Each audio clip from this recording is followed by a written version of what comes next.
Longevity Lifestyle Designers. This is Zach here with secretsoflongevity.com, and I'm going to do some questions here as a Q&A, and I don't have any announcements before that off the top of my head, but I might have something that comes up midway through the video, and I'll just mention that.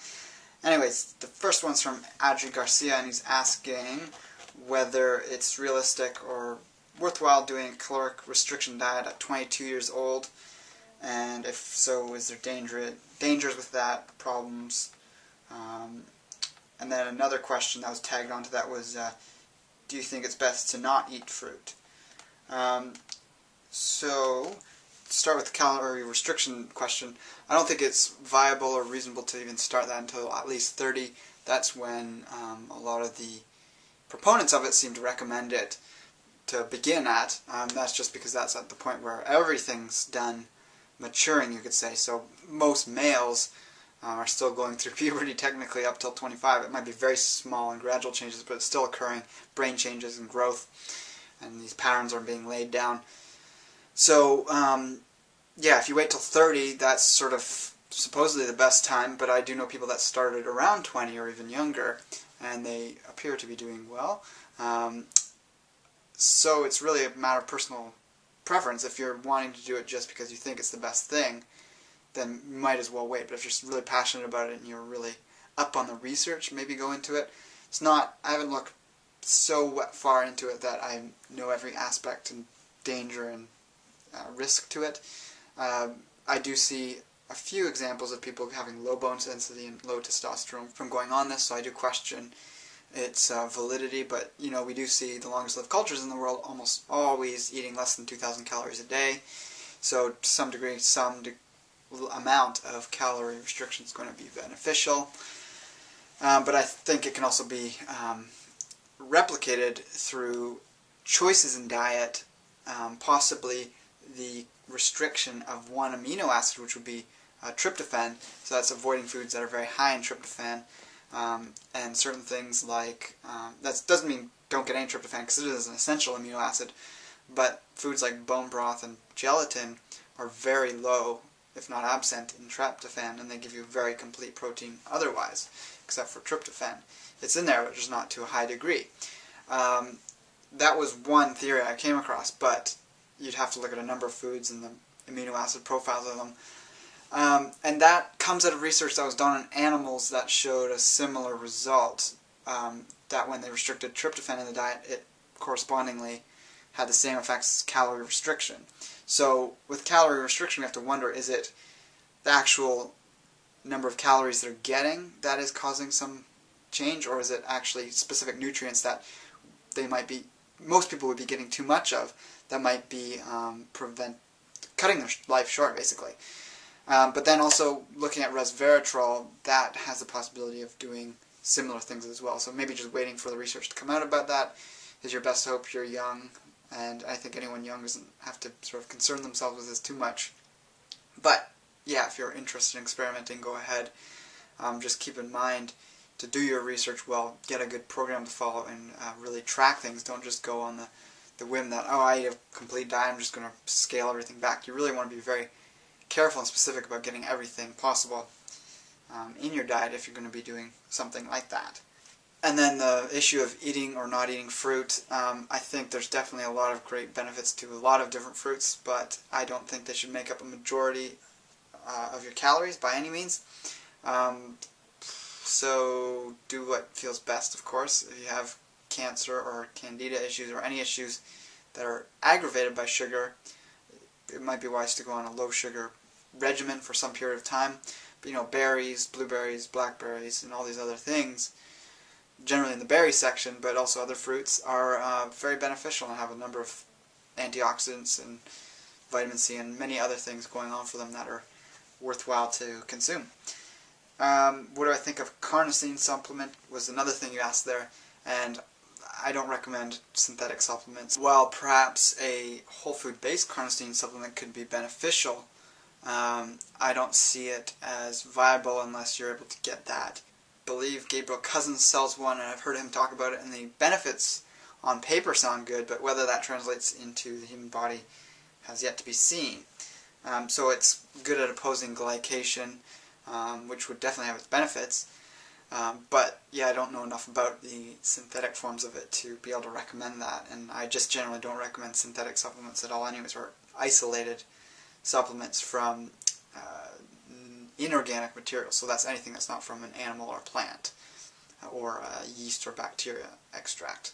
Mr. Osti has asked what about pine pollen powder and tincture for bodybuilding, and that was in response to my last Q&A where I had my top 5 bodybuilding herbs. And yeah, I definitely put it up there. That probably would have been number 6 actually, and I was using that on my program.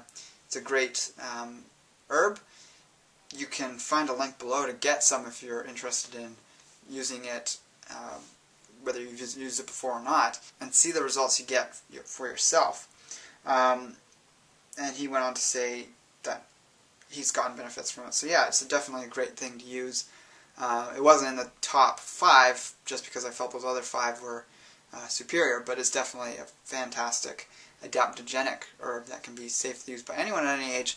However, the tincture, the only exception to that would be any male or female that's under the age of 30 that is not under the guidance of a hormone specialist that is saying that that's okay to take because of an issue where they're not producing enough testosterone. But in that case, yeah, just definitely waiting till they're 30 just so that your body's sort of leveled off and isn't, you're not going to be hampering your ability to produce it later on, because if you give yourself supplemental testosterone when you're younger, that can lead to problems later on in your body not learning to be able to produce enough of it. RUI27 Martin has asked whether the growth hormones in cow's milk have a steroid type effect, and he's doing weightlifting and wonders if raw milk will help put on weight, specifically muscle mass. So it doesn't act in a steroid hormone in the sense that it's going to cause effeminate type characteristics like feminization of breast growth or testicular shrinkage. That occurs in synthetic steroids because they are missing molecules when they're taken and supposed to be mimicking a natural compound that your body makes that can be found in an external source. So it's not like a steroid in that sense because that has harmful effects, but raw milk will have the effect of boosting growth hormone production in your body. IGF-1 is going to increase testosterone production, or rather DHT production, which is very increasing to your ability to have strength, so it increases your nerve tensing force. But you're going to want to avoid that if you're someone who has the balding gene in your family line, or you notice you've begun balding, because DHT is going to possibly accelerate that. So yes, overall milk's going to help. I used it extensively through my routine when I was doing bodybuilding more vigorously, and found it to be effective because it's calorically dense. It's really easy to consume. You can make drinks out of it. You've got a range of fats and a range of proteins and sugars in there for post-workout. Yeah, so it's great if you want to use that and can find some in your area. Do I believe that raw smoothies and sort of a kale fruit smoothie is healthy? So it's sort of like a green smoothie thing. This is the same person asking that question. You know, if it works for you, then yes, it can be healthy, but if not, then it's not. If you find you're burping it up for hours, you're probably not digesting it well. You probably don't do it as well on such a high sugar kind of program. Getting greens in any way is great, but if you can't do the smoothies, don't find another way, whether it's juicing, eating big salads with that are more fat-based, or you could even make green smoothies that are nut and seed-based and have some sort of sweetener in it. Might not be the most appetizing thing, but anyway you can get them down. Green soups is great. So yeah, not everyone is able to use the higher fruit approach. And then another question from the same user is asking what 5 real foods that I could live off would I choose. So this is a good one. I'm going to have fun with this. So my top 5, I'll call this the 5 desert island foods. If I was stuck on a desert island, what would I eat? I would eat, number 1, coconuts, probably because they would grow there. You have the electrolytes in the meat.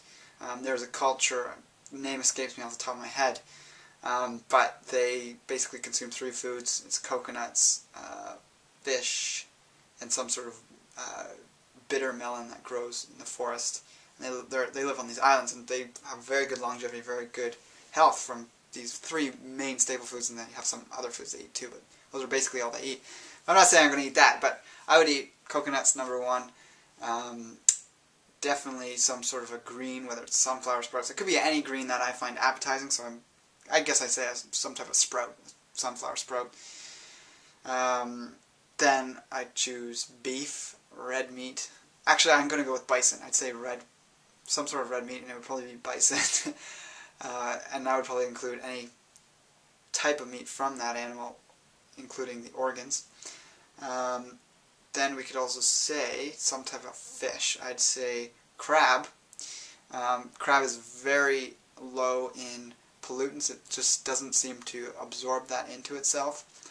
So even though it's a bottom feeder, it's not getting the heavy metals like a lot of the other fish do. And lastly, we've got to throw a fruit in there. I would say blueberries. So it would be unrealistic to find any place in the world where all of those things grow side by side.